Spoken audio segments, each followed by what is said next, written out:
अस्ति मित्रहरू, मलाई लागेको सत्य सबैलाई नलाग्न सक्छ, तर पनि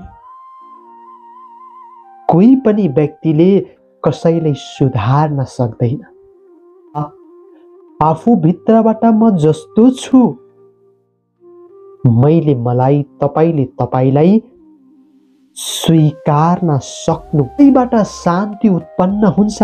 बाहिर केही राम्रो होला र म भित्र शान्ति प्राप्त होला जीवनमा भनेर आश गरेर बसेका छौं, तर वास्तवमा सत्य जब हामी भित्रबाट शान्त हुन्छौं तब हामीलाई बाहिरका अनेकौं सजिलो बन्दै पनि आफूलाई हेर्नु भएको छ। तपाईलाई खद्दाम यो त कामै नलाग्ने भन्देलान्, अरूले भनेको तपाईले स्वीकार्नु भयो, मान्नु भयो र तपाई भित्रबाट दुखी हुनुभयो।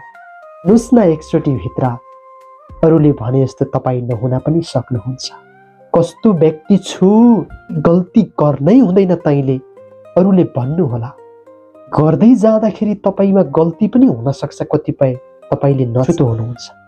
किन अरूले के भन्ला कि अब भित्रको तपाईले के भन्दैछ सुन्नुस्, जोडिनु हुन सक्छ। त तिमीलाई सिक्न सक्ने अवसर मिल्छ।